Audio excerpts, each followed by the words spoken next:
hi friends అందరికి శివన్ అయితే వచ్చింది కదా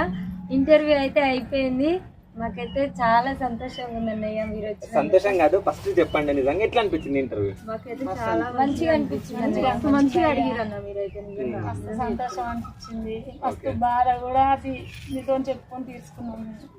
మాకున్న బాధ అంతా అది ఒక లోట అనేది తీరిపోయింది అనిపించింది ఈ ఇంటర్వ్యూ తోటి అయితే కానీ చాలా మంది శివ అని పేరు పెట్టుకున్న వాళ్ళు చాలా మాట్లాడతారు గట్టిగా మాట్లాడతారు ఎగ్జాంపుల్ నేనే నువ్వు ఎందుకు మాట్లాడతలే నేను కూడా మాట్లాడుతున్నా కానీ ఎక్కువ మాట్లాడలేను మాట్లాడతా ఎక్కువ మాట్లాడతాడు ఎప్పుడన్నా తమ్ముడు ఏడ్చిందా ఏడ్చిందండి ఎప్పుడు ఇందాక కూడా ఏడ్చినా నాకు అనిపించలే అందుకని అడుగుతున్నా మా కష్టం వచ్చిన ప్రతిసారి ఏడుస్తాడు ఇప్పుడు అనేది ఏం కాదు ఓకే సో ప్రతి మనిషి ఏడవకుండా ఉండడు నిజం చెప్పాలంటే ఎంత ఉన్నోళ్ళు అయినా కానీ ఎన్ని బిల్డింగ్లు కట్టినా లోపల ఏదో ఒక మనసులో ఏదో ఒక బాధ